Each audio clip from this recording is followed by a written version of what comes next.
অতিরিক্ত শব্দ দূষণে শ্রবণ শক্তি হারাচ্ছেন প্রতি 3 জনে একজন। পরিবেশ অধিদপ্তরকে দায়ী করছেন বিশেষজ্ঞরা।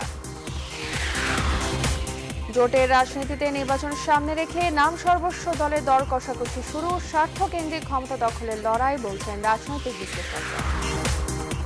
ভিত্তিপ্রস্তর স্থাপনের 2 বছর পরও শুরু হয়নি রবীন্দ্র বিশ্ববিদ্যালয়ের ভবন নির্মাণ। ভাড়া ভবনে চলছে শিক্ষা কার্যক্রম। এবং ফ্রান্সের প্যারিসে পুলিশের ওপর সন্ত্রাসী হামলাকারী সহ এক পুলিশ কর্মকর্তা নিহত, দায় স্বীকার করেছে আইএস।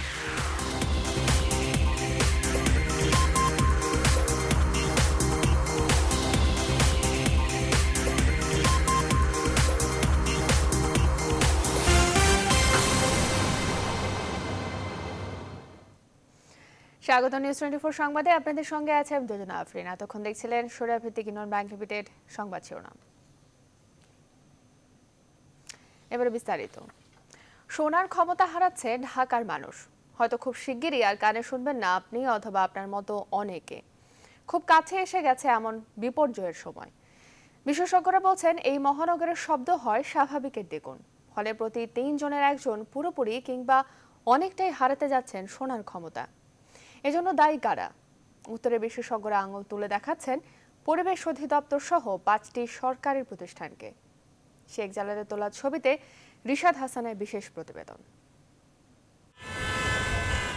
একসময় রিকশার শহর ঢাকা, খুব শিগগিরই কি তা হয়ে উঠবে শ্রবণ প্রতিবন্ধীর মহানগরী? প্রকট শব্দের বিভৎসতা চারপাশ জুড়ে, আর শব্দের সেই বিভৎসতায় বিপর্যস্ত মানুষ। আমার বাসায় অস্ত্র রোগী রয়েছে, অথচ পাশের বাড়িতে খুব জোরে খুব সাউন্ড দিয়ে গান বাজানো হচ্ছে। তো এই যে বিষয়গুলো, এগুলো আসলে দিনকে দিন বেড়েই চলছে। অথচ এরকম একটা শহর কিন্তু আমরা কখনোই কল্পনা করিনি।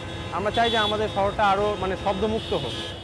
পরিবেশ বাঁচাও আন্দোলন পাওয়ার সর্বশেষ তথ্য মতে ঢাকায় শব্দের মাত্রা গ্রহণযোগ্যতার প্রায় দ্বিগুণ, আর এই শব্দ দূষণে অতিষ্ঠ সাধারণ মানুষ।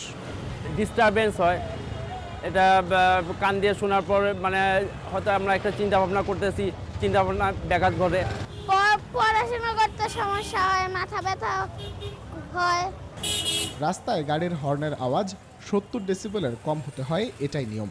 অথচ ঢাকায় অ্যাম্বুলেন্সে ব্যবহৃত হয় 110 ডেসিবেল। হর্ন বাজানো নিষিদ্ধ, তবু শাহবাগে কানে তালা লাগে হর্নের শব্দে। শব্দ দূষণ প্রতিরোধে আইন থাকলেও এর কোনো প্রয়োগ নেই। বিশেষজ্ঞ চিকিৎসকরা বলছেন এভাবে চললে দেশের 1/3 মানুষ শ্রবণজনিত সমস্যায় ভুগবেন। এইভাবে যদি চলতে থাকে, বর্তমানে তো 10%-এর কিছু কম লোক শ্রবণ প্রতিবন্ধী ঢাকা শহরে। তো এইভাবে চলতে থাকলে 2017 শেষ নাগাদ দেখা যাবে যে 1/3 অফ দ্য পিপল বিভিন্নভাবে শোনাজনিত শ্রবণজনিত বিভিন্ন সমস্যায় ভুগতে থাকবে। এর মধ্যে টেম্পোরারি হতে পারে অথবা পার্মানেন্ট হতে পারে। পরিবেশবিদদের অভিযোগ, শব্দ দূষণের জন্য দায়ী সরকারি 5 প্রতিষ্ঠান। আইন প্রয়োগের দায়িত্ব হচ্ছে পরিবেশ অধিদপ্তরের, সেই সঙ্গে হচ্ছে আইন প্রয়োগকারী সংস্থার বিআরটি এর। একই সঙ্গে এলাকা নির্ধারণ করার দায়িত্ব হচ্ছে রাজুকের, এবং এলাকায় সাইনবোর্ড লাগানো, যেটা নীরব এলাকা, এটা আবাসিক এলাকা, এগুলা করার দায়িত্ব হচ্ছে সিটি কর্পোরেশন। তার 5টা সংস্থা এখানে দায়িত্ব আছে। তার মূল দায়িত্ব হচ্ছে পরিবেশ অধিদপ্তরের এবং বিআরটি এর, সেই সঙ্গে আমাদের আইন প্রয়োগকারী সংস্থা। সাধারণ মানুষ তো বটেই, গর্ভবতী ও হৃদরোগীরাও ভীষণ ক্ষতির শিকার হন এই শব্দ দূষণে। বিশ্ব স্বাস্থ্য সংস্থার সর্বশেষ তথ্য বলছে শুধুমাত্র এই ঢাকা শহরেই প্রায় 33% মানুষ কোনো না কোনোভাবে শ্রবণজনিত সমস্যায় ভুগছেন। এভাবে যদি শব্দ দূষণ বাড়তেই থাকে তবে এই সংখ্যা একটি সময় 50% অথবা ক্ষেত্র বিশেষে 70% হতে পারে বলে ধারণা করছেন বিশেষজ্ঞরা। রিশাদ হাসান, নিউজ 24, ঢাকা। নেই দলীয় সাংগঠনিক ভিত্তি, নেই জেলা পর্যায়ে পূর্ণাঙ্গ কমিটি, এমনকি নেই নির্বাচন কমিশনের নিবন্ধনও। এরপরও বড় কোনো দলের সঙ্গে জোট করে নির্বাচনে যাওয়ার প্রস্তুতি তাদের। চলছে আসন নিয়ে দর কষাকষিও। রাজনীতির বর্তমান পরিস্থিতিতে নাম সর্বস্ব দলসমূহের এত কদর কেন, আর কেনই বা তাদের এত দাবি? বিস্তারিত জানাচ্ছেন হাসান হাবিব। একাদশ জাতীয় সংসদ নির্বাচনকে সামনে রেখে এরই মধ্যে আওয়ামী লীগের সঙ্গে আসন নিয়ে দর কষাকষি শুরু করেছে শরিক দলগুলো। কারো কারো নির্বাচন কমিশনের নিবন্ধন না থাকলেও আসন দাবি করছেন 10 থেকে 15টি। অনেকে ক্ষমতাসীন 14 দল বা বিএনপির 20 দলে ঠাঁই না পেয়ে চেষ্টা করছেন বিকল্প জোট গঠনের। ছোট ছোট এসব দলকে জোটে নিয়ে নিজেদের পক্ষ ভারী করার প্রয়াসকে স্বার্থকেন্দ্রিক ক্ষমতা দখলের লড়াই হিসেবে দেখছেন এই রাষ্ট্রবিজ্ঞানী। এটা আমি দেখব যতটুকু না কাছাকাছি রাজনৈতিক দলগুলোর সাথে জোট হয় তার চেয়ে বেশি স্বার্থকেন্দ্রিক এবং রাজনৈতিক ক্ষমতা দখলে রাষ্ট্রীয় পর্যায়ে অর্থাৎ রাজনৈতিক দলের আসল উদ্দেশ্য হচ্ছে রাষ্ট্রীয় ক্ষমতা দখল, কিন্তু যেনতেনভাবে যে কোনো আদর্শ ব্যতীত রাষ্ট্রীয় ক্ষমতা দখল কিন্তু আমি দেখি যে এটা কিন্তু রাষ্ট্রবিজ্ঞানে কোনো ডিকশনারিতে পড়ে না। জোট বাঁধার এই প্রতিযোগিতাকে আদর্শহীন বলে উল্লেখ করে তিনি জানান, এর ফলে লাভের চেয়ে ক্ষতির আশঙ্কাই বেশি। দেখাতে চাচ্ছে আমার এত জোটে আমার এত জোট, অর্থাৎ আমরা মনে হয় বেশি, আমাকে ভোট দাও। তা কোনো সময় জোট উপকারের চেয়ে অপকারও বেশি করে ফেলে। নির্বাচন কমিশনের 40টি নিবন্ধিত দলের মধ্যে মাত্র 5টি সারা দেশে প্রার্থী দেওয়ার সক্ষমতা রাখে, আর 8 থেকে 10টি দল আংশিক প্রার্থী দিতে সক্ষম। আহসান হাবিব, নিউজ 24, ঢাকা। উন্নয়নের তোপে নাভির শ্বাস উঠেছে রাজধানীর মৌচাক ও এর আশপাশের এলাকার বাসিন্দাদের। উপরে ঝুঁকিপূর্ণ ফ্লাইওভারের নির্মাণ আর নিচে খোঁড়াখুঁড়িতে হারিয়ে যাওয়ার সড়কে নিত্য ভোগান্তি এই পথে চলাচলকারী নগরবাসীর। এই মুহূর্তে রাজধানীর মৌচাক এলাকায় আছেন সহকর্মী তালুকদার বিপ্লব। সরাসরি চলে যাচ্ছি তার কাছে। বিপ্লব, আপনার কাছে জানতে চাই যে এমনিতে এই সড়ক নিয়ে পথচারীদের অভিযোগের শেষ নেই, তার উপর খারাপ আবহাওয়ার পর এখন এই সড়কটির অবস্থা কি?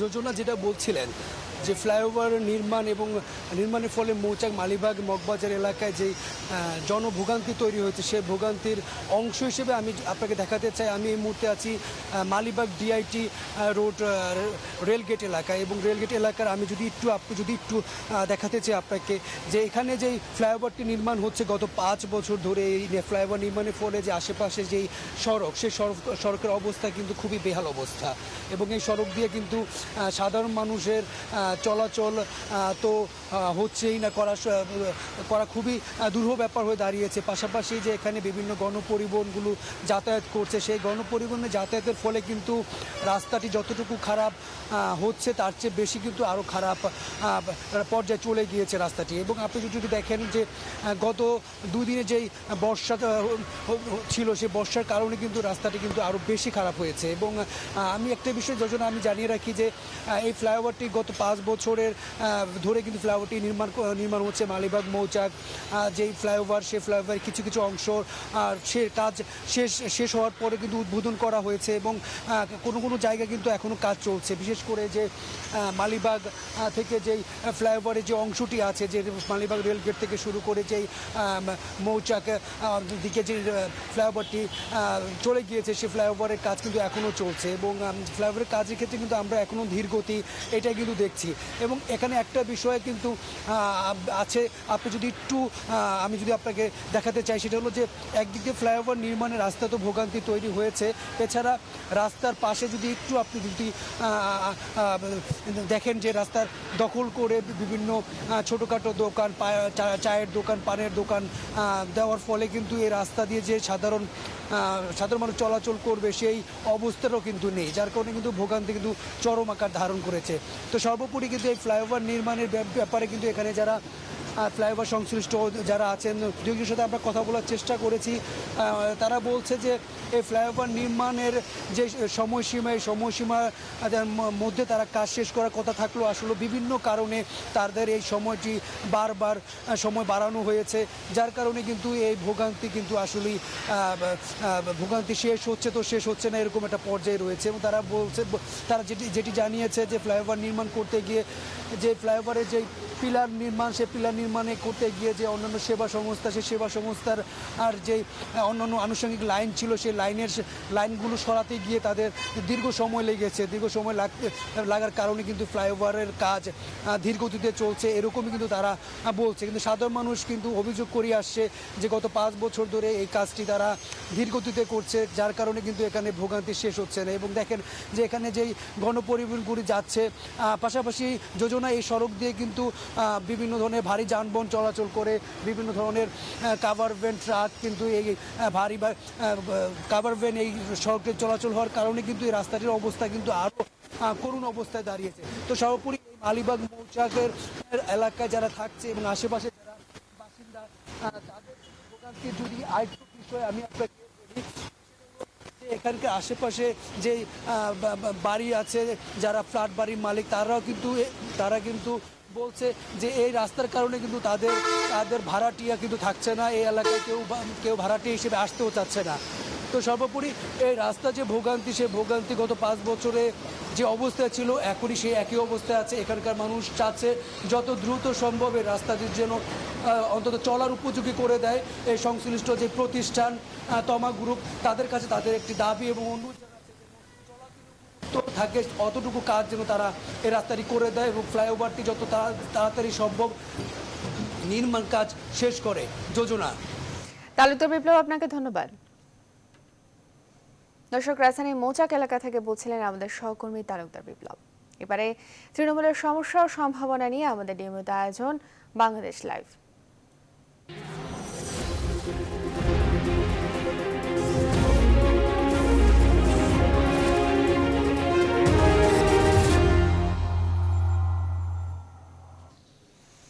এবারে যাচ্ছে রাজশাহী শহরের প্রাণকেন্দ্র সাহেব বাজার এলাকার পুরাতন চালপট্টি সড়ক। একসময় এটি ছিল শহরের প্রধান সড়ক। শেষ কবে এই সড়কটিকে ভালো দেখেছে তা মনে করতে পারেন না স্থানীয়রা। বিভিন্ন সময় আশ্বাস এলেও কাজের কাজ কিছুই হয়নি। বাংলাদেশ লাইভে এবারের লোকেশন রাজশাহী বেহাল এই সড়কের খবর জানাতে আমাদের সঙ্গে যোগ দিচ্ছেন সহকর্মী কাজী শাহেদ। শাহেদ, দীর্ঘদিন ধরে এই সড়কটির বেহাল দশা কেন আসলে?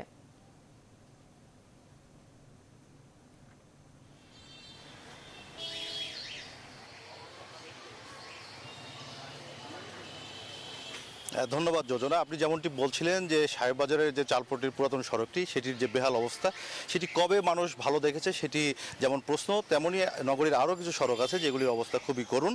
এই নিয়ে আমরা মুখোমুখি নগর পিতার, আজকে আমাদের সঙ্গে উপস্থিত আছেন রাজশাহী সিটি কর্পোরেশনের মেয়র মোসাদ্দেক হোসেন বুলবুল।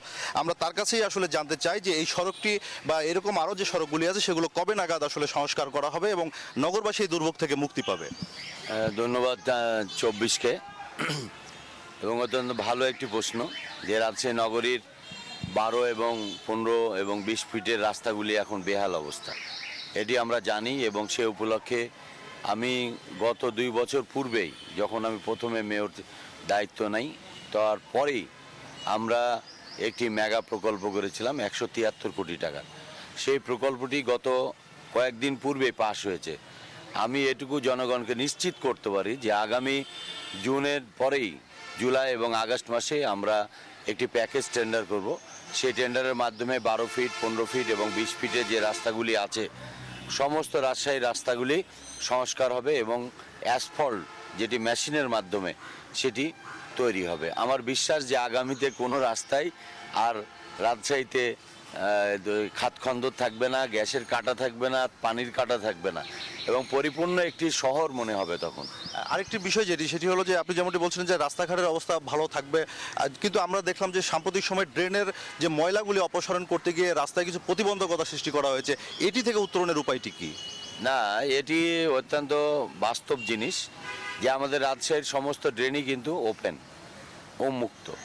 সেহেতু আমাদের যখন পরিষ্কার করতে হয়, সেটি বাংলাদেশের ওয়েস্ট ম্যানেজমেন্টটা এত জটিল, সেই ওয়েস্ট ম্যানেজমেন্টের ওপরে আমাদেরকে পরীক্ষা করে আমরা দেখেছি যে রাজশাহীর ড্রেনগুলিতে যে ময়লাগুলি আছে সেটি বিভিন্ন আকারের, কোথাও ইট পাট এবং পলিথিন সহ সমস্ত কিছুই এখানে জমা আছে। এটি পরিষ্কার করতে হলে আমাদেরকে 2-4 দিন শুকাতেই হয় ন্যাচারাল ওয়েদারের ওপর। তো সেই কারণে আমরা একটু সময় নিই এবং আমাদের গাড়ি দিয়ে এবং ঠিকাদারকে সংশ্লিষ্ট করা আছে যে এখানে তারা সমস্ত যে ময়লাগুলি আছে, কাদামাটি আছে, এটি অপসারণ করে তারপরে বিল পাবে। তো আরেকটি বিষয় যেটি আপনি গত 2 বছর দায়িত্ব পালন করতে পারেননি, যে কারণেই হোক, তো এই যে 2 বছরে যে কাজগুলি আপনি উদ্যোগগুলি নিয়েছিলেন, সেগুলি আগামীতে বাস্তবায়নের কি কি পদক্ষেপ আপনি নিচ্ছেন? আমি অবশ্যই ইতিমধ্যে একটি বছরকে 4 বছরের রূপান্তর করার জন্য একটা পরিকল্পনা আমি করেছি।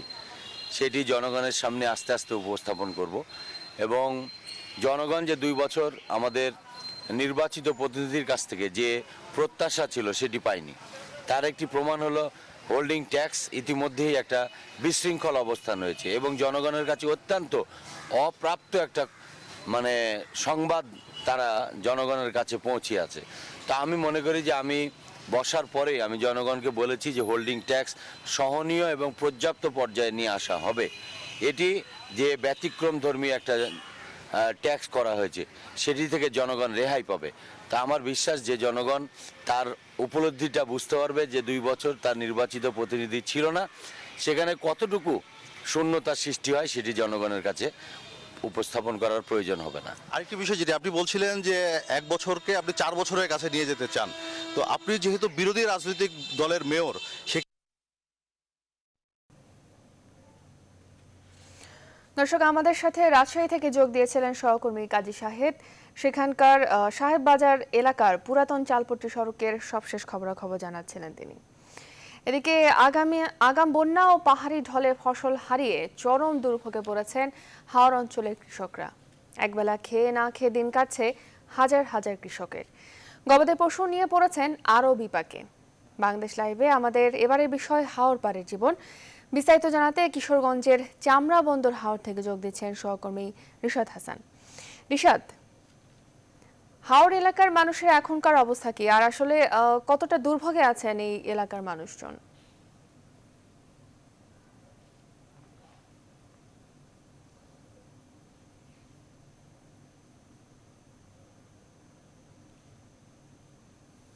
ধন্যবাদ যোজনা। আপনি জানেন যে আসলে বাংলাদেশে হাওর হচ্ছে প্রাকৃতিক সম্পদের ঠাসা একটি জায়গা এবং আপনি জানেন যে আসলে বাংলাদেশে প্রায় সর্বমোট 414টি হাওর রয়েছে এবং এই 414টি হাওরের ভেতরে 3 ভাগে সর্বমোট এই কিশোরগঞ্জ এলাকাতেই রয়েছে। আমরা যেখানে অবস্থান করছি এই এলাকাতেই রয়েছে সর্বমোট 122টি হাওর এবং এই 122টি হাওরের ভেতরে বেশিরভাগই কিন্তু প্লাবিত হয়েছে, অর্থাৎ 3টি উপজেলা মিলে যে হাওরগুলি রয়েছে সেই প্রতিটি হাওরে কিন্তু প্লাবিত হয়েছে এবং এখানকার প্রায় 6 থেকে 7 লাখ মানুষ তারা কিন্তু এখানে একেবারে খুব মানবেতর জীবনযাপন করছে। আপনি যদি আমার ঠিক পেছনের অংশটাই লক্ষ্য করেন যে দেখতে পাচ্ছেন যে আসলে একেবারে কোমর পানিতে কিন্তু নেমে তারা কিন্তু ধান কাটছেন। এই ধান কিন্তু তাদের ঘরে তুলবার কথা ছিল, এই ধান হয়তো আর 10 থেকে 15 দিন পরেই তারা বাজারজাত করতে পারতেন বা ঘরে তুলতে পারতেন।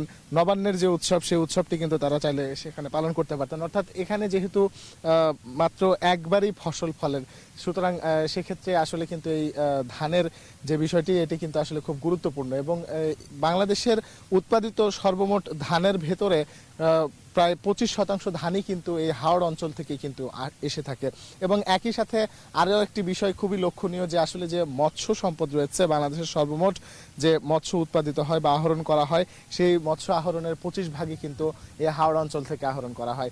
এটি কিন্তু খুবই গুরুত্বপূর্ণ একটি বিষয়, অর্থাৎ এই বিষয়টি যে হয়তো ভবিষ্যতে বাংলাদেশের অর্থনীতিতেও কিন্তু একটি বড় প্রভাব ফেলতে পারে এবং কৃষি ক্ষেত্রে কিন্তু আসলে অনেক বড় একটি প্রভাব। এবং এখানকার স্থানীয়দের সাথে আমরা যখন কথা বলেছিলাম তখন তারা আমাদেরকে জানিয়েছিলেন যে আসলে এরকম ক্ষতি আসলে কিশোরগঞ্জ, নেত্রকোনা এসব অঞ্চলে বা হাওড় অঞ্চলে এর আগে কখনো ঘটেনি। হঠাৎ করেই এই বৈশাখ মাসের শুরুর দিকেই যে প্রবল বৃষ্টিপাত এবং একই সাথে হঠাৎ পাহাড়ি ঢল, এই পাহাড়ি ঢলেই কিন্তু আসলে মূল যে ক্ষতিটি হওয়ার সেটি কিন্তু হয়ে গেছে। এবং সেই সাথে আপনাকে একটু জানিয়ে রাখি যে আসলে জমিতে যেসব কীটনাশক ব্যবহার করা হয় সেই কীটনাশকগুলো কিন্তু আসলে ধীরে ধীরে নদীর পানি এবং বিলের পানির সাথে মিলে যাওয়ার ফলে আসলে যে মৎস্য সম্পদ তারও কিন্তু একটি ব্যাপক ক্ষয়ক্ষতির এখানে সাধন হয়েছে। তবে এখানে আমরা এখনো পর্যন্ত জানতে পেরেছি যে দুর্যোগ ও ত্রাণ মন্ত্রণালয় থেকে এখনো পর্যন্ত এখানে 2.5 লক্ষ টাকা 250 মেট্রিক টন ধান এবং 16 লক্ষ টাকা এখানে সহায়তা দেওয়ার কথা বলা হয়েছে এবং এনজিও যাদের কাছ থেকে ঋণ নিয়েছিলেন কৃষকরা তাদেরকে আসলে সুদ মুক্ত করবার জন্য তারা অনুরোধ জানিয়েছে এবং সে বিষয়ে হয়তো এখনো পর্যন্ত প্রক্রিয়াধীন রয়েছে।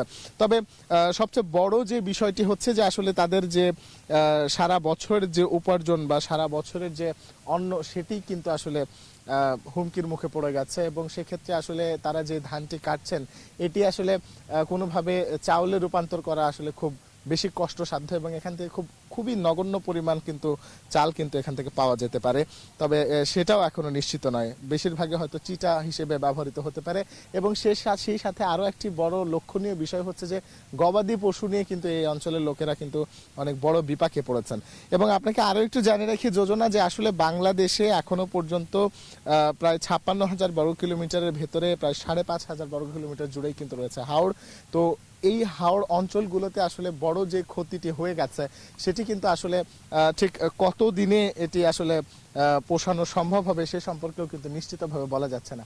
আমরা এখানকার একজনের সাথে কথা বলবো, হাওড় বাসী, তারা এখানে ধান কাটছিলেন, তাদের সাথে আমরা একটু কথা বলতে চাই।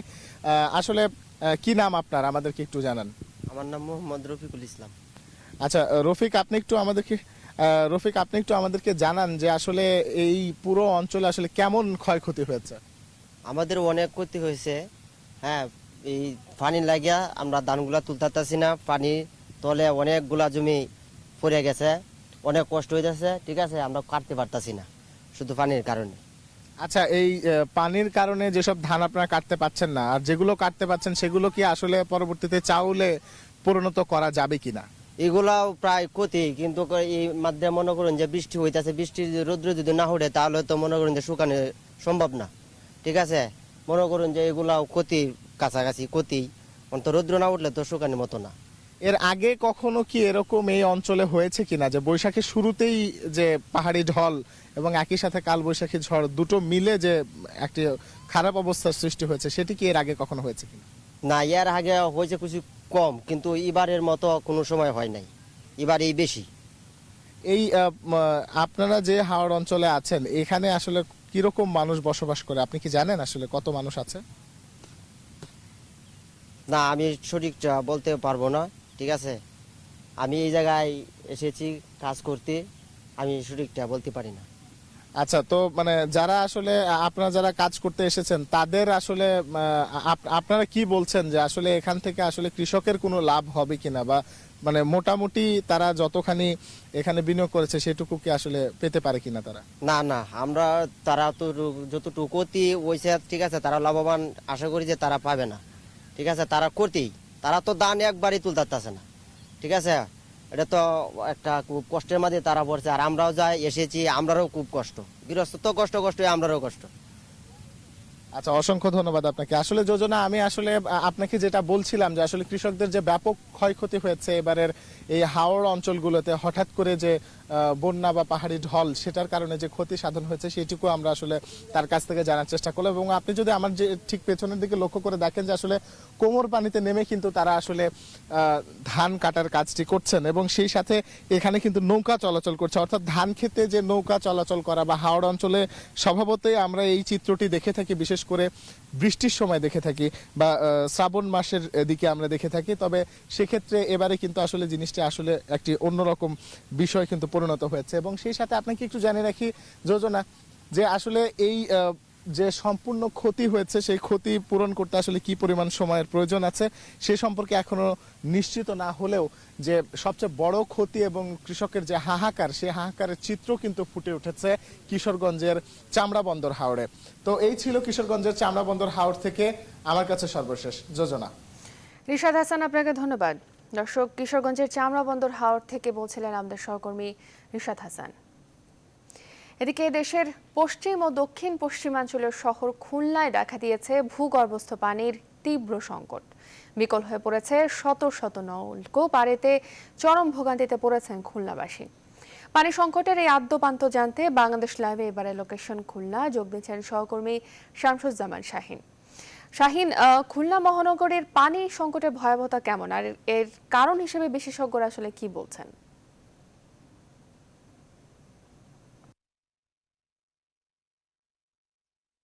ধন্যবাদ যোজনা। আপনি জানেন যে সকাল থেকে আমরা দুটি সংবাদেই দেখিয়েছি যে এখানকার খুলনা নগরবাসীর পানি নিয়ে যে সংকটের মধ্যে পড়েছেন তাদের নানা দুর্ভোগের কথা এবং তাদের কষ্টের কথা, পানি না পাওয়ার কথা এবং ভোগান্তির কথা আমরা জানিয়েছি। আমরা এই পর্যায়ে দুইজন বিশেষজ্ঞের সঙ্গে কথা বলবো যারা এই দীর্ঘদিন ধরে পানি নিয়ে কাজ করছেন। আমরা প্রথমেই যেতে চাই অ্যাওয়াসেট যে বেসরকারি সংস্থা অ্যাওয়াসেটের নির্বাহী পরিচালক শামীম আরিফিনের সঙ্গে। তিনি কি ভাবছেন এবং কেনই বা এই সংকট খুলনা মহানগরীর পানি ব্যবস্থাপনায় বা পানি সংকটটা কেন, সুপ্রিয় পানির সংকটটা কেন? ধন্যবাদ। খুলনা মহানগরীর পানির সংকটকে যদি আমরা চিহ্নিত করতে চাই তাহলে সার্বিকভাবেই আমাদেরকে বিষয়টা দৃষ্টিপাত করতে হবে। দক্ষিণ পশ্চিম উপকূলীয় অঞ্চল মূলত একটা প্লাবনভূমি, জোয়ার ভাটার প্রবণ এলাকা। এখানে মূলত নদ নদী এবং ভূপরিস্থ পানির দ্বারা নিয়ন্ত্রিত আমাদের এই বৈশিষ্ট্য। এবং আমরা পানিকে প্রথমেই যদি আমরা পানিকে সম্পদ বলি তাহলে যে ভুলটি করব সে ভুল আমরা এখনও করছি। পানি মূলত আমাদের প্রতিবেশ বলতে হবে আগে পানি, তারপরে পানি সম্পদ। এই মুহূর্তের যে সংকটটি আমরা দেখছি এটা গত 10-12 বছর থেকে আমরা এই সংকটে পড়ছি। আমি এটাকে বলতে চাই উন্নয়নের পরিভাষায় এটা হলো একটা নীরব দুর্যোগ।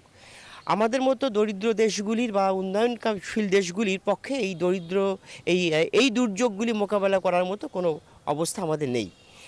এই সংকটের প্রধান কারণ হলো আমরা গত 40 বছর থেকে ভূগর্ভের পানি নির্বিচারে উত্তোলন করে এই ভূগর্ভের স্তরকে আমরা নষ্ট করেছি। দ্বিতীয় বিষয়টি হলো যে পরিমাণ নদ নদী বিধৌত এই অঞ্চল, সেই নদ নদীগুলি আমরা তার জোয়ার ভাটার যে স্বাভাবিক প্রবাহ সেগুলিকে আমরা উন্নয়নের নামে ব্যক্তিগত স্বার্থে নানা কারণে আমরা সেই নদ নদীর জোয়ার ভাটার প্রবাহগুলি বিঘ্ন ঘটিয়েছি, নদীগুলি দখল করে ফেলেছি। এবং তৃতীয়ত খুলনা শহরের যে পানির আধার ছিল, যে ছোট বড় পুকুর ছিল ব্যক্তি মালিকানার অথবা সরকারি বেসরকারি বা বিভিন্ন প্রতিষ্ঠানের যে দিঘিগুলি ছিল সেগুলি সবই আমরা বন্ধ করে আমরা সেখানে বিল্ডিং করেছি, বসবাসের জন্য মার্কেট করেছি। চতুর্থত আমরা নগরায়নের দিকে ঝুঁকে পড়েছি। আমরা প্রচুর ফাঁকা জমি আমরা সেগুলিকে দখল করে বা সেগুলিকে বিল্ডিং করে ফেলে আমরা পাকা করে ফেলেছি, রাস্তাঘাট, ব্রিজ, কালভার্ট ইত্যাদি নির্মাণ করেছি। সব কিছু মিলিয়ে বৃষ্টির পানি পড়ার পরে যে পরিমাণ পানি ভূগর্ভে আবারও পুনর্ভরণ বা রিচার্জ হওয়া প্রয়োজন সেটি হওয়ার সুযোগ নেই। এই চারটি মূলত কারণ মনুষ্যসৃষ্ট কারণ। এর পাশাপাশি সামান্য কিছু কারণ আমরা প্রকৃতির কাছে বলতে পারি যে সাম্প্রতিক সময়ে যে জলবায়ু পরিবর্তনজনিত যে কারণ, বিশেষত যশোরকে কেন্দ্র করে যে তাপদাহ সৃষ্টি হচ্ছে, সেই তাপদাহর কারণে যেটুকু সারফেস ওয়াটার আছে তা এই সময় সেটি বাষ্পীভূত হয় ব্যাপক হারে। কাজেই এই সংকটগুলি তৈরি হয়েছে সুদীর্ঘকাল থেকে আমাদের কতগুলি ভুল সিদ্ধান্তের কারণে, ওয়াটার ইঞ্জিনিয়ারিংয়ের কারণে, এবং আমরা যারা এই পানি ব্যবহার করি তাদেরও অদক্ষ বা অমনোযোগী অথবা অসচেতনভাবে ব্যবহার করার কারণেই আজকের এই সংকট তৈরি হয়েছে। আমি মনে করি এই সংকটকে আবারও বলতে চাই এটি একটি সাইলেন্ট ডিজাস্টার, নীরব দুর্যোগ। এই সংকট মোকাবেলার জন্য আমরা যারা ইউজার তাদেরকেই ভূমিকা নিতে হবে এবং সংশ্লিষ্ট কর্তৃপক্ষকেও এর প্রয়োজনীয় উদ্যোগ নিতে হবে। বিশেষত সরকারের এই মুহূর্তের আমাদের সরকার পানি বিষয়ে একটি গুরুত্বপূর্ণ দায়িত্ব পালন করছেন। আপনারা জানেন SDG 6 জাতিসংঘের ঘোষিত আমাদের যে উন্নয়ন, টেকসই উন্নয়ন, তার যে গোল 6, সেই 6-এর পানি বিষয়ে আমরা আমাদের মাননীয় প্রধানমন্ত্রী সেই কমিটির একজন গুরুত্বপূর্ণ সদস্য। কাজে শুধু আমাদের দেশের পানির সমস্যার সংকট না, সারা পৃথিবীর পানির সমস্যার সংকট নিয়ে আজকে বাংলাদেশ নেতৃত্ব দেবে, আমরা সেটাই প্রত্যাশা করি। ধন্যবাদ। যে আরেকটি বিষয় হলো যে এখানে আমাদের সঙ্গে আজকে যুক্ত হয়েছেন খুলনা ওয়াসার প্রকৌশল বিভাগের উপব্যবস্থাপনা পরিচালক MD কামাল উদ্দিন। আমরা তার কাছে জেনে নেই যে এই সংকট যেটি আরিফিন স্যার বলছিলেন যে এই যে সংকটটা কিভাবে মোকাবেলা করছে খুলনা ওয়াসা। জি ধন্যবাদ। যে প্রতি বছরেই এই শুষ্ক মৌসুমে পানির সংকট দেখা দেয়, পানির লেয়ারটা অনেকটা নিচে চলে যায়। এটা প্রতি বছর এই নিচে চলে যাওয়ার যে গতিটা এটা একটু বৃদ্ধি পাচ্ছে, প্রতি বছর গড়ে প্রায় 6 ইঞ্চি পরিমাণ বাড়তেছে। তো যখন এই শুষ্ক মৌসুম আসে তখন আমাদের হস্তচালিত নলকূপগুলো, যারা সেন্ট্রিফুগাল পাম্প ব্যবহার করে পানি উত্তোলন করতেছেন তাদের টিউবওয়েলে পানির সমস্যা দেখা যায়, পানি পাওয়া যায় না। আর ওয়াসা এই সময় তার যে পানি উৎপাদন ক্ষমতা এটা কিছুটা হ্রাস পায়। তো এরপরে আমাদের এই সময় একটা দেখা যায় যে লোডশেডিংও মাঝে মাঝে হয়। আমরা এই সংকট মোকাবেলার জন্য আমরা লোডশেডিং হলে তখন আমাদের উত্তোলনের টাইমটাকে আমরা বাড়ায় দিই এবং এই সময় আমাদের উপরে ওয়াসার উপরে একটা বিরাট চাপ পড়ে সংযোগ নেওয়ার জন্য। এখন প্রতিদিন আমাদের প্রচুর পরিমাণে এই যে পানির গৃহ সংযোগ এটা দিতে হচ্ছে। তো আমরা আমাদের যে নলকূপগুলো আছে ৮৬টা নলকূপ এখন উৎপাদক নলকূপের মাধ্যমে ওয়াসা পানি সরবরাহ করতেছে। আর ওয়াসা এই সংকটকে মোকাবিলার জন্য যে আমরা ভূগর্ভস্থ পানির উপর নির্ভরশীলতা কমিয়ে আমরা উপরস্থ পানি ব্যবহারের জন্য মানে এই সরকারের সহযোগিতায় এই দক্ষিণ অঞ্চলে খুলনা সিটি কর্পোরেশনের জনগণকে পানি সরবরাহ দেওয়ার জন্য বড় একটা প্রকল্প গ্রহণ করা হয়েছে প্রায় ২৫০০ কোটি টাকার। এটা আমরা মধুমতির থেকে পানি এনে রূপসা এটাকে পরিশোধন করে খুলনা শহরে এই জনগণকে আমরা মহানগরবাসীকে পানি সরবরাহ করব। তো এই প্রকল্পটা আমাদের ২০১৮ সালে সমাপ্ত হবে। এই প্রকল্পটা সমাপ্ত হলে আমরা ১১ কোটি লিটার পানি প্রতিদিন এই প্রকল্প থেকে পাবো এবং আমাদের এখন যে ভূগর্ভস্থ পানি এবং ছোট্ট একটা সারফেস ওয়াটার ট্রিটমেন্ট প্লান্ট আছে এর মাধ্যমে আমরা পানি সরবরাহ করব। তখন আমরা ৭৫,০০০ বাড়িতে পানির সংযোগ দিতে পারবো এবং আমরা তখন আশা করছি যে আমাদের এই সংকটের আর সমস্যা থাকবে না। এরপরে জনগণ বাড়বে, আবার প্রকল্প গ্রহণ করতে হবে। আপনাকে ধন্যবাদ। যোজনা যেমনটি বলছিলেন খুলনা ওয়াসার উপ ব্যবস্থাপনা পরিচালক কামাল উদ্দিন আহমেদ, উনি বলছিলেন যে এই মধুমতি থেকে পাইপলাইনের মাধ্যমে সারফেস ওয়াটার যে ব্যবহারের যে প্রকল্পটি হাতে নেওয়া হয়েছে এটি ২০১৮ সাল নাগাদ এটি সমাপ্ত হবে এবং তখন খুলনাবাসীর যে পানির কষ্ট এখন আছে এটি আর থাকবে না। তবে সবচাইতে বড় কথা বিশেষজ্ঞ পর্যায়ে আরিফিন বললেন যে এই আমাদের সারফেস ওয়াটারের ব্যবহারটা বাড়াতে হবে, পাশাপাশি আমাদেরকেই সচেতন হতে হবে এই নীরব ডিজাস্টার থেকে আমাদেরকে বাঁচতে গেলে। এই ছিল মোটামুটি আজকের বিশেষজ্ঞ পর্যায়ের মতামত। যোজনা। শাহিন, আপনাকে ধন্যবাদ। দর্শক, খুলনা থেকে খুলনা মহানগরীর পানির সংকট বিষয়ে জানাচ্ছিলেন সহকর্মী শামসুজ্জামান শাহিন। বরিশাল কুয়াকাটা সড়ক, একসময় এই সড়কে কুয়াকাটা পৌঁছাতে 5টি ফেরি পার হতে হতো। এরই মধ্যে 4টি ফেরির স্থলে ব্রিজ নির্মাণ কাজ শেষ হয়েছে। সবশেষ লেবুখালী ব্রিজের নির্মাণ কাজও দ্রুত গতিতে এগিয়ে চলছে। এটির কাজ শেষ হলে বরিশাল কুয়াকাটার যাত্রাপথের সময় কমবে 4 থেকে 5 ঘন্টা। যোগাযোগের পথের এই উন্নয়নের খবর জানাতে বাংলাদেশ লাইভের এবারের লোকেশন বরিশাল লেবুখালী ব্রিজের কাছ থেকে যোগ দিয়েছেন সহকর্মী রাহাত খান। রাহাত খান, আপনার কাছে জানতে চাই যে এই ব্রিজটি উদ্বোধন হতে আর কতদিন সময় লাগতে পারে?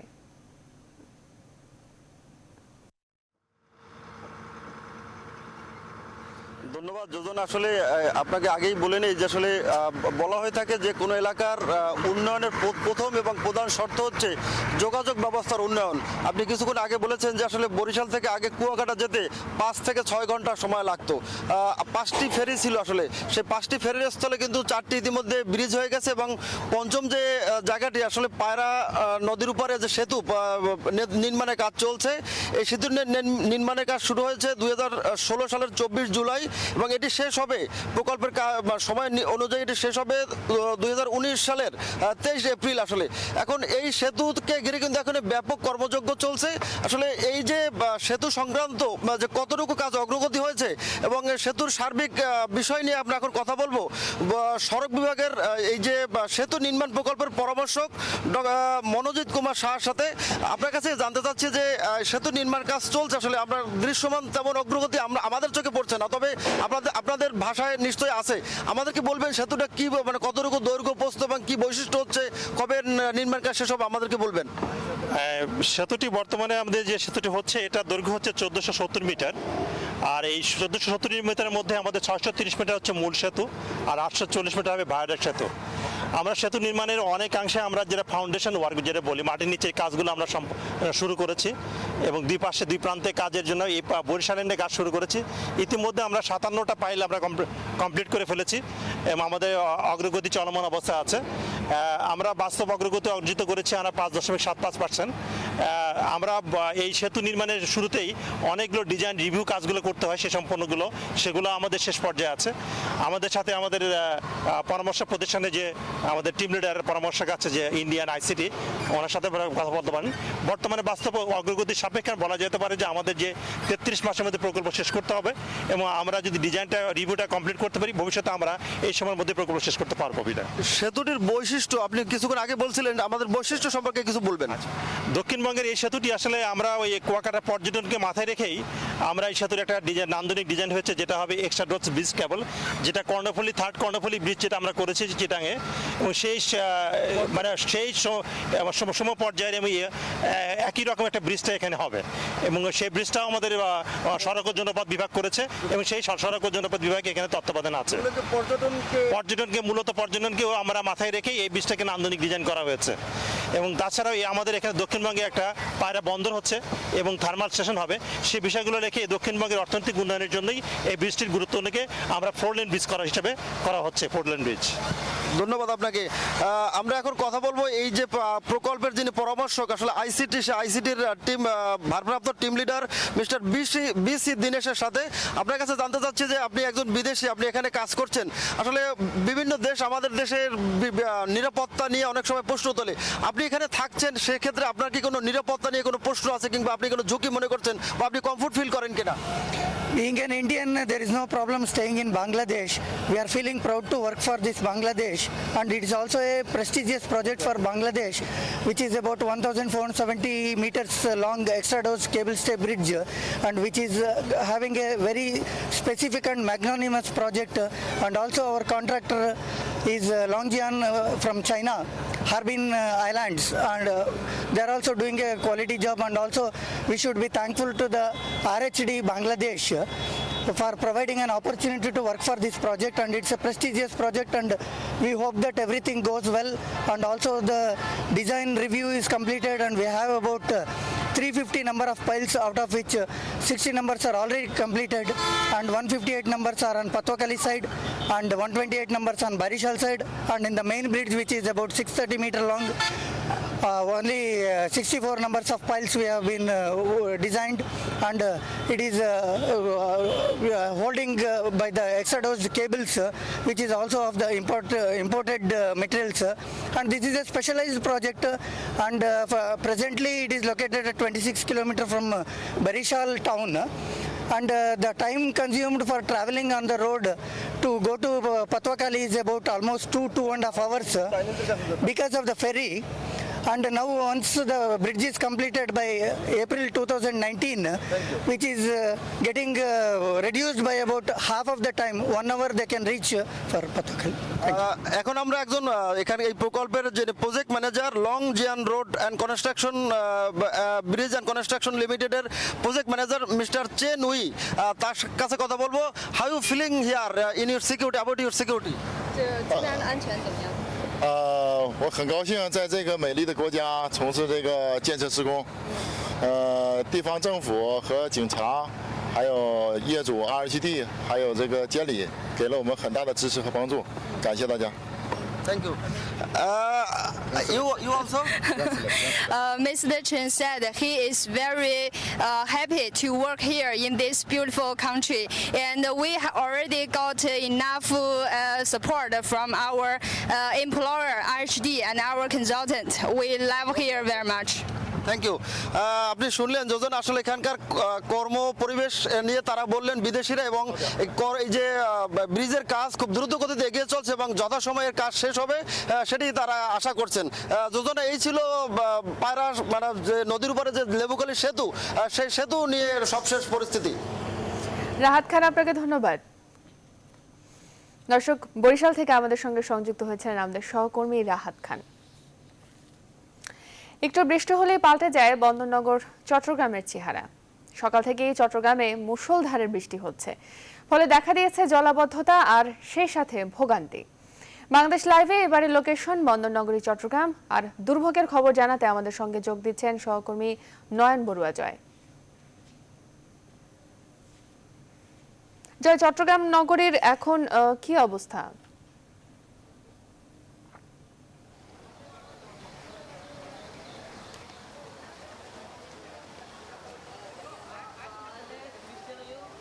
ধন্যবাদ আপনাকে। আপনি জানেন যে সকাল থেকে বন্দরনগরী চট্টগ্রামে থেমে থেমে বৃষ্টি কিন্তু এখনো পর্যন্ত আমরা দেখতে পাচ্ছি অব্যাহত রয়েছে। কিন্তু আমরা চট্টগ্রামের যেগুলি নির্মাঞ্চল যায়, আমরা প্রতি বছর আমরা দেখতে পাই যে নির্মাঞ্চলগুলি, যে এখানে আমি যেখানে আছি সেটা হলো চকবাজার এলাকায়। চকবাজার এলাকায় আমরা দেখতে পাচ্ছি একদম হাঁটু পানিতে তলিয়ে গেছে, একদম দোকানপাট সহ বিভিন্ন কয়েকটি ঘরবাড়ি পর্যন্ত আমরা দেখতে পাচ্ছি পানির উপরে তলিয়ে আছে। কিন্তু আমরা দেখতে পাচ্ছি আপনাদের শুধু চট্টগ্রাম এই এলাকাটা নয়, শুধু চট্টগ্রামের নির্মাঞ্চল বলতে আমরা বলি হালিশহর, আগ্রাবাদ, বহদ্রহাট এবং চাঁদগাঁও সহ বিভিন্ন এলাকায় আমরা বলতে পারি প্রায় 20টি এলাকায় কিন্তু পানিতে তলিয়ে গেছে। এইভাবে তলিয়ে গেছে আমরা দেখতে পাচ্ছি। সকাল থেকে পথচারী এবং যাত্রী যারা আছেন, পথচারীরা রয়েছে এবং নগরবাসী যারা রয়েছে খুব একটা দুর্ভোগের মধ্যে রয়েছে। আমরা কথা বলতে চাই, আসলে এখানে অনেকজন কিন্তু খুব একটা দুর্ভোগের মধ্যে রয়েছে। আমরা কথা বলতে চাই এখানে যারা আছেন তারা কিরকম দুর্ভোগের মধ্যে রয়েছে। বিসমিল্লাহির রহমানির রহিম। আমরা বাচ্চা নিয়ে প্রাইভেটে গেছি,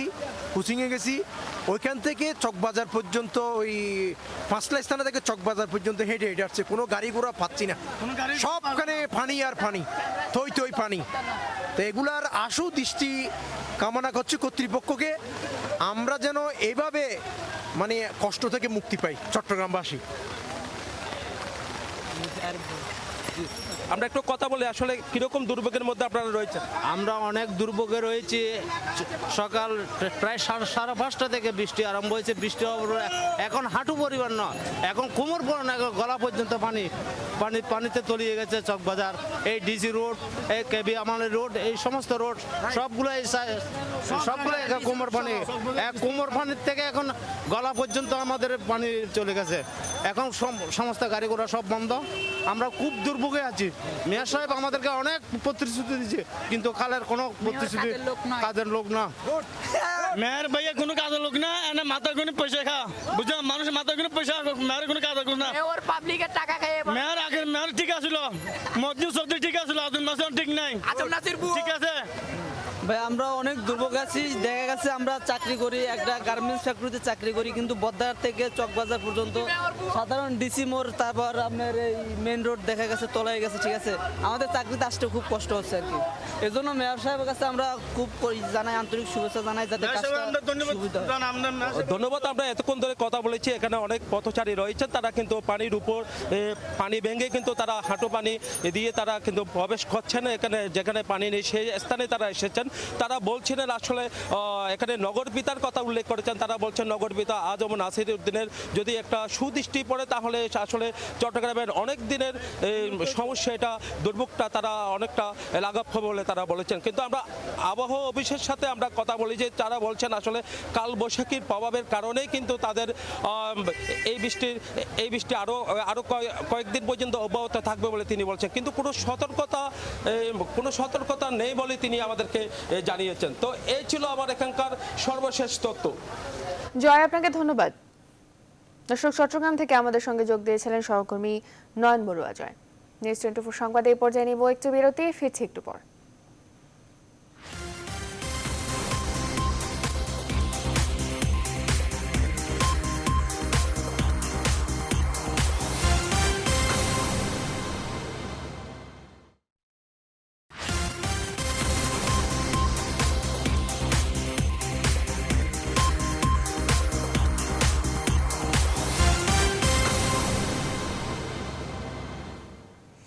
আবারও স্বাগত, দেখছেন নিউজ 24 সংবাদ। এবারে ফার্স্ট সিকিউরিটি ইসলাম ব্যাংক অর্থ বাণিজ্যের সংবাদ।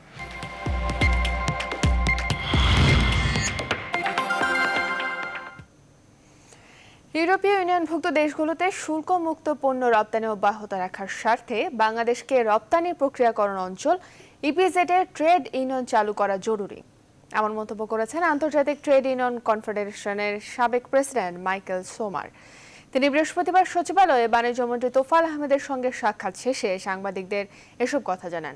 আর বাণিজ্যমন্ত্রী বলেছেন ইপিজেড গুলোতে শ্রমিক সংগঠন হবে কিনা তা নিয়ে বাস্তবসম্মত সিদ্ধান্ত নেওয়া হবে। জুবাইরা মাহমুদের প্রতিবেদন।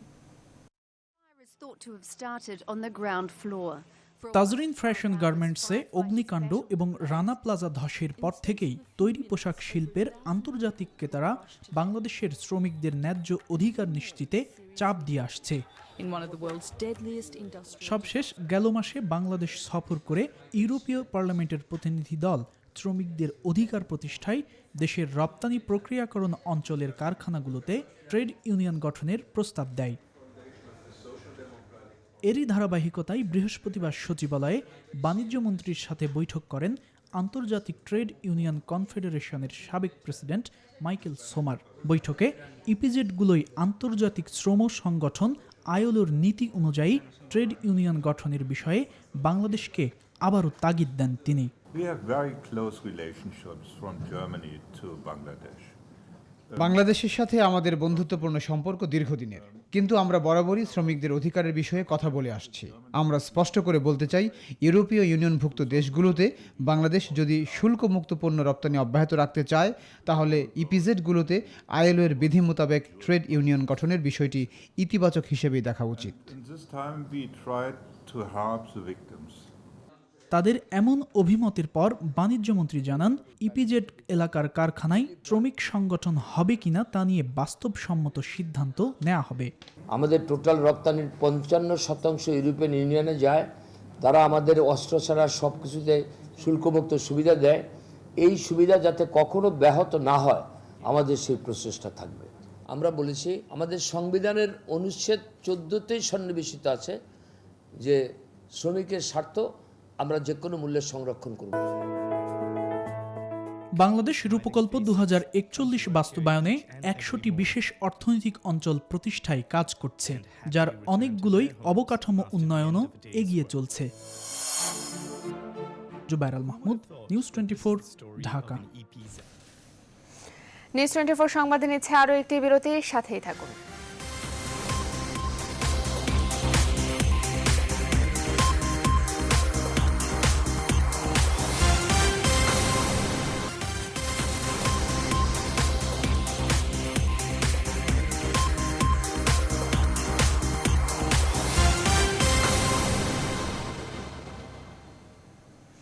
বিরতি পর আবার স্বাগত, দেখছেন নিউজ 24 সংবাদ। এবারে আন্তর্জাতিক প্রসঙ্গ। ফ্রান্সের প্রেসিডেন্ট নির্বাচনের ঠিক আগে প্যারিসে আততায়ীর গুলিতে একজন পুলিশ এবং পরে সম্ভাব্য হামলাকারী 2 জন নিহত হয়েছেন। এই ঘটনায় আহত হয়েছে আরও 2 জন পুলিশ। পুলিশের একটি টহল দলের ওপর আচমকা একজন অস্ত্রধারী গুলি ছুড়লে ওই পুলিশ সদস্য মারা যান। এরপর পুলিশের গুলিতে সন্দেহভাজন হামলাকারী মারা যায়। শহরের কেন্দ্রে যেখানে গোলাগুলি হয়েছে পর্যটকদের কাছে বেশ জনপ্রিয় এলাকা বলে পরিচিত দ্য চ্যাম্পস এলিসি বন্ধ করে দেওয়া হয়েছে। স্বরাষ্ট্র মন্ত্রণালয়ের একজন মুখপাত্র পিয়েরে হেনরি ব্র্যান্ডেট বলেছেন, নিহত পুলিশ কর্মকর্তাকে টার্গেট করে গুলি করা হয়েছে, কিন্তু এই হামলার উদ্দেশ্য সম্পর্কে এখনই কোনো ধারণা দিতে পারেননি। ফ্রান্সে 2015 সালের সন্ত্রাসী হামলার পর থেকে জরুরি অবস্থা জারি রয়েছে। ঘটনার সময় প্রেসিডেন্ট নির্বাচনের প্রার্থীরা শেষবারের মতো টেলিভিশনে নিজেদের বক্তব্য তুলে ধরছিলেন। এদিকে এই ঘটনার দায় স্বীকার করেছে জঙ্গি সংগঠন আইএস।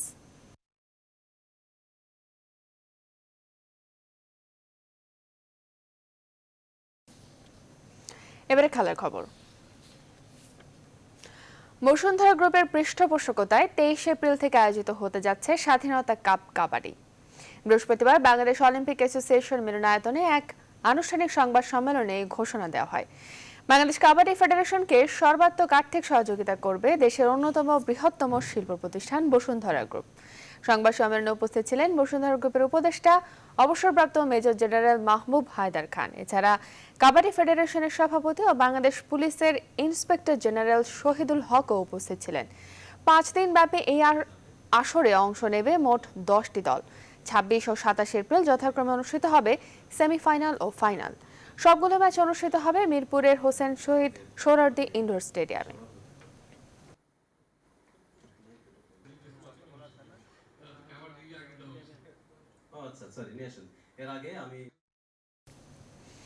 দর্শক, এই ছিল নিউজ 24 সংবাদের এখনকার আয়োজন। এতক্ষণ সঙ্গে থাকার জন্য সবাইকে ধন্যবাদ।